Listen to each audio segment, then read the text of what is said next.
Bismillahirrahmanirrahim. Assalamualaikum warahmatullahi wabarakatuh. Hukum tarik menarik ataupun dipanggil juga Law of Attraction, yang mana telah diperkenalkan, ada buku yang menulisnya adalah bukunya ialah The Secret.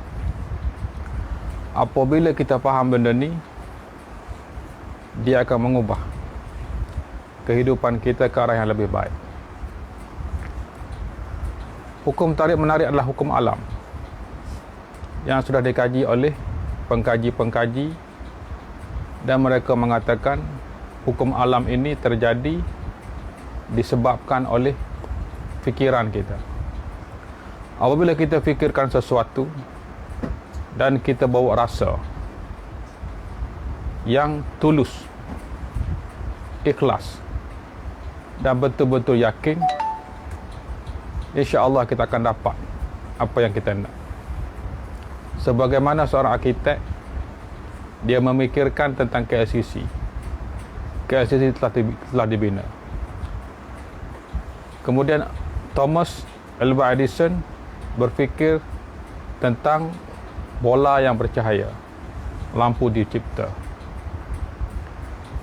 Kemudian banyak lagi pencipta-pencipta lain, dia dapat mencipta. Mula-mula sekali dicipta benda itu dalam fikiran dia, dan rasa dia betul-betul yakin benda itu dia akan dapat. Sebab kita manusia, dalam sebuah hadis Allah berfirman, Allah mengikut sakan hambanya. Sekiranya hambanya berfikir benda baik, dia akan dapat benda baik. Sekiranya hambanya berfikir benda buruk, dia akan dapat benda buruk. Sebab Allah beri mengikut sakaan hambanya. Jadi kita kena sentiasa berfikir benda-benda yang baik, benda-benda yang bagus, benda-benda yang bahagia, benda-benda yang menyeronokkan. Dan kita juga perlu bersyukur. Sebab ada hadis mengatakan, apabila kita bersyukur, kita akan ditambah lagi nikmat. Jadi kita kena bersyukur setiap pagi. Apabila kita bangun tidur, yang pertama sekali kita kena bersyukur 3 benda. Setiap hari kita kena bersyukur 3 benda yang berbeza. Jangan terlalu banyak. Yang pertama, kita mungkin boleh bersyukur sebab kita ada kerja, kita ada bisnes, kita ada family, kita ada pendapatan, kita ada ibu dan ayah dan sebagainya. Kita kena bersyukur. Bersyukur di sini ialah kita kena bersyukur dalam hati dengan penuh perasaan dan lafaz, dengan kata-kata. Biar selari apa yang kita kata dan apa yang kita rasa sama. Contohnya, kalau kita gaji 1,000, kita kata di mulut kita 1,000 cukup untuk kita pada bulan ini. Hati pun kena katakan benda yang sama. Jangan kita kata di mulut cukup tapi di hati tidak cukup. Tak boleh. Jadi kita kena sentiasa bersyukur setiap hari. Bersyukur apa yang kita ada, sentiasa bersyukur. Sebab kita boleh bersyukur banyak benda. Di atas dunia ini, setiap manusia boleh bersyukur macam-macam, boleh bersyukur.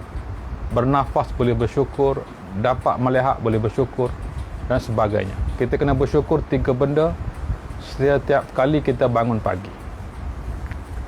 Dan dia ada pantang larang. Dalam hukum tarik menarik, pantang larang dia ialah tidak boleh ragu-ragu. Apabila kita fikirkan sesuatu, bersyukur, kemudian ada timbulnya perasaan, kita tidak boleh ragu-ragu. Kita kena yakin 100%. Kalau kita ragu-ragu, kita tidak akan dapat.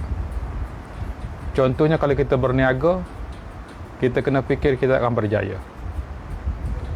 Mungkin kalau tidak berjaya setahun, mungkin 10 tahun. Tidak berjaya 10 tahun, mungkin 50 tahun. Mungkin 100 tahun. Jadi kita pasti akan berjaya. Kita kena yakin itu. Tidak boleh ada perasaan ragu-ragu, dan kita tidak boleh mengeluh tentang diri kita. Apa yang kita tidak dapat, kita dilarang untuk mengeluh dan adanya perasaan ragu-ragu. Sekiranya dua benda ini ada, kita tidak dapat capai apa yang kita fikirkan, apa yang kita nak. Sebab manusia adalah magnet. Dia akan menarik alam semesta kepada apa yang dia nak. Sebab manusia adalah satu alam yang kecil.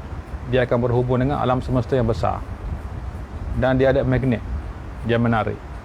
Apa yang kita fikirkan, apa yang kita rasakan, apa yang kita syukurkan, dan apa yang kita betul-betul yakin, itulah yang akan kita dapat. Alam semesta akan bantu kita untuk mendapatkannya. Okey, sekian, terima kasih. Assalamualaikum.